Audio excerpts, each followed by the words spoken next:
Hebat ya selebritis-selebritis dan pejabat-pejabat Indonesia sekarang.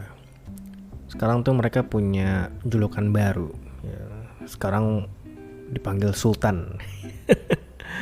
Ada Sultan Andara, ada Sultan Bintaro, Sultan Tanjung Priok, Sultan sini, Sultan sana, Sultan di mana-mana gitu kan.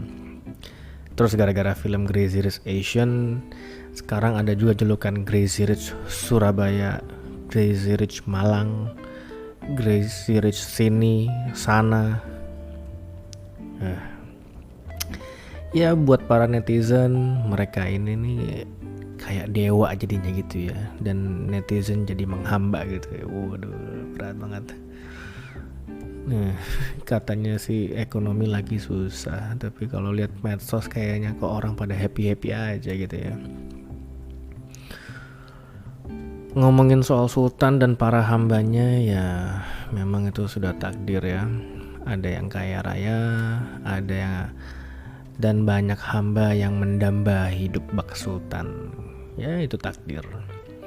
Jumlah hamba sudah pasti lebih banyak ketimbang sultannya gitu. Dan kalau label sultan ini kaitannya pasti dengan materi. Rumah besar, mobil banyak, tas mahal, jalan-jalan ke luar negeri, makan di restoran mewah. Ya itulah tuh label sultan tuh dikaitkan sama itu gitu. Ya kadang-kadang nunjukin juga sih ya, sultan-sultan ini kadang-kadang makan juga di tempat biasa gitu ya. Ya sekali-sekali bolehlah sultan nunjukin kalau dia nih rakyat biasa meskipun gua kaya gitu ya. Tapi seringnya sultan ini dikaitkan dengan kepemilikan sebuah materi. Nah, itu asosiasi yang terbangun gitu ya. Jadi kalau orang punya duit banyak tapi hidup sederhana itu tuh nggak bisa tuh dikategorikan sultan karena nggak mamer gitu kan. Karena kalau sultan tuh mesti kelihatan bahwa dia ada materinya gitu. Itu baru bisa dibilang sultan. Nah setidaknya itulah yang diajarkan oleh para selebritis dan pejabat ya, dari media sosial. Sultan tuh itu gitu. Ya ada yang terhibur ya, ada yang terhibur dengan konten-konten seperti itu, ada yang iri, ada yang biasa aja, dan mungkin ada yang kayak gue ya. Kalau gue pribadi sih gue prihatin gitu nonton kayak begitu. Gue prihatin dengan para sultan yang muncul di dunia maya di tengah-tengah orang nih lagi kesulitan di masa pandemik ini gitu ya. Mungkin ya mereka adalah yang berderma gitu ya dengan kekayaannya, dengan uangnya gitu. Tapi caranya ya harus berkoar-koar. Tapi ya itulah sultan gitu ya. Mereka begitu karena kebutuhan psikologisnya memang begitu gitu. Jadi kalau lo nonton kontennya para sultan gitu ya, isinya ya bragging. Bahasa Indonesianya itu mamer lah gampangnya gitu. Jadi kalau nonton videonya itu gue suka ketawa-tawa sendiri gitu. Kadang-kadang ya mereka ada apa juga ingin menunjukkan bahwa mereka punya rasa syukur gitu ya, nunjukin bahwa walaupun gue punya banyak uang, punya mobil mewah, tapi ya gue biasa aja gitu ya. Jadi pengen nunjukin kalau gue nih kayak manusia biasa gitu, tapi gue sultan. Gimana ya?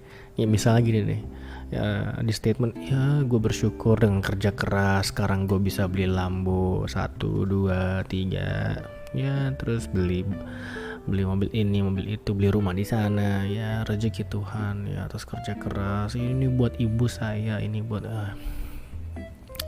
ya itulah gitu ya. Jadi dengan ngomong begitu setidaknya netizen mikir gitu ya, kalau gue ini kaya tapi nggak sombong-sombong banget gitu, nggak sombong dan baik hati.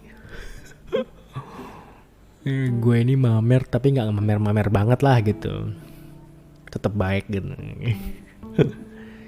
Ya sebenarnya kalau bragging ini tidak selalu soal materi ya sebenarnya, di dunia non sultan ya gitu ya. Sebenarnya nggak harus soal materi, tapi bisa juga soal keberhasilan apapun gitu. Seperti misalnya bragging lo kuliah di luar negeri gitu, berhasil diangkat untuk menjabat posisi tertentu gitu kan. Atau bahkan bragging kalau lo paling taat beribadah gitu ya. Intinya bisa macam-macam lah bragging itu, nggak cuma materi. Tapi mau bragging soal apapun, penyakit psikologis itu sama gitu ya.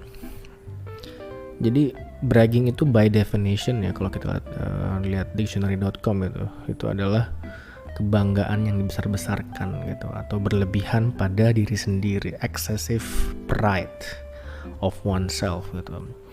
Jadi tandanya orang bragging itu adalah ketika ia membicarakan pada orang lain tentang betapa bangganya dirinya terhadap ya dirinya sendiri gitu ya. Bisa dengan cara yang direct gitu, atau dengan cara yang halus, yang covert gitu. Ada yang overt, ada yang covert. Yang tadi yang kayak gue bilang tadi ya.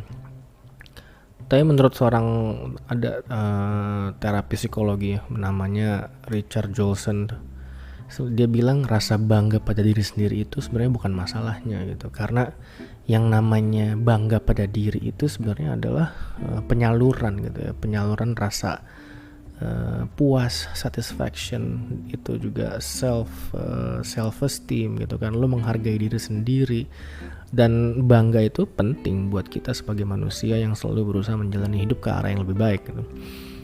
Nah, yang jadi disorder adalah ketika kita bragging atau showcasing, itu yang jadi problem gitu ya. Dan apalagi dengan adanya medsos gitu kan, ya semakin terfasilitasi lah gitu untuk kita membicarakan kebanggaan diri kita ke orang lain gitu. Nah akhirnya sekarang itu kan timeline tuh, lini masa itu benar-benar dikurasi gitu agar bisa showing off gitu. Dan pertanyaannya adalah kenapa sih seseorang itu pengen banget showing off, ya kan? Nah baca-baca lah gue, akhirnya gue menyimpulkan nih, seseorang itu bragging karena 3 faktor utama gitu ya. 1, control. 2, attention. 3, recognition.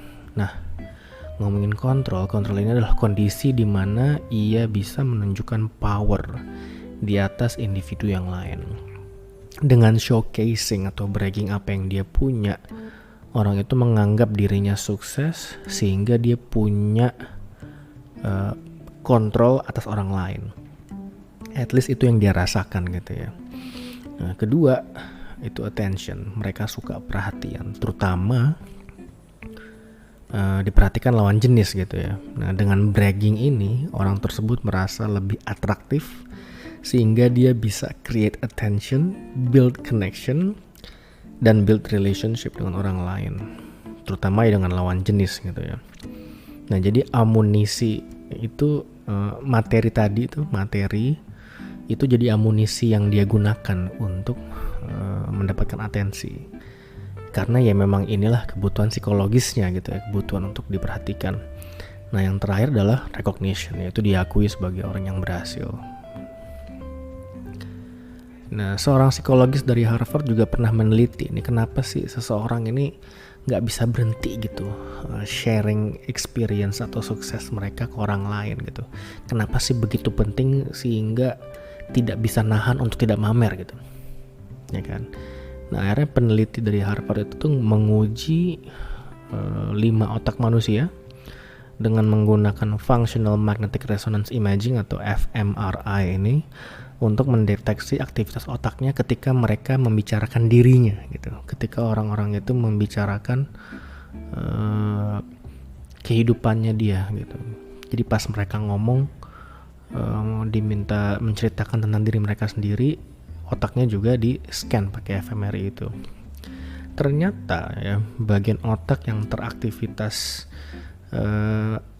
yang aktif, yang teractivate pada saat itu, pada saat dia bercerita adalah bagian otak yang sama ketika kita sedang makan dan juga ketika kita berhubungan seks.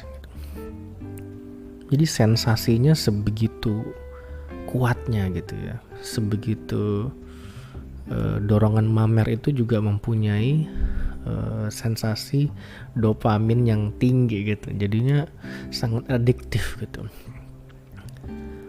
ya. Jadi menurut gue kalau udah kondisinya psikologis seperti itu, kemudian ada efek fisiologisnya juga ya di otak gitu kan, Jadi menurut gue ya cuma tekanan moral pribadi aja gitu yang bisa menjadi super ego gitu. Jadi polisi baiknya gitu ya, untuk menahan diri agar tidak bragging gitu. Tapi di sini gue nggak bilang ya sultan-sultan itu nggak punya moral, bukan. Mungkin mereka punya moral, tapi batasan moral yang digunakan mereka berbeda gitu pak. Ya. Nah tadi di awal gue juga bilang kalau gue prihatin, ya jelas ya gue prihatin karena situasi sekarang lagi susah, kok mereka malah showcasing, bragging kayak gitu kan. Gue kadang mikir dampak sosial yang diakibatkan sultan-sultan ini pada netizen gitu ya. Dampaknya pada netizen tuh seperti apa gitu. Tapi ya itu juga masalah psikologisnya. Ternyata orang-orang yang suka bragging itu punya masalah empati. Seseorang yang terlalu self-focus cenderung tidak bisa memahami bahwa orang lain itu memiliki pandangan yang berbeda tentang dunia. Jadi ada di situ yang namanya empathy gap gitu ya. So jadi wajar lah kalau di situasi sulit ini para sultan tetap aja bragging gitu, karena mungkin kurang bisa berempati gitu. Tapi ya nggak semua sultan kayak begitu ya. Apalagi the real sultan gitu, beda kelasnya.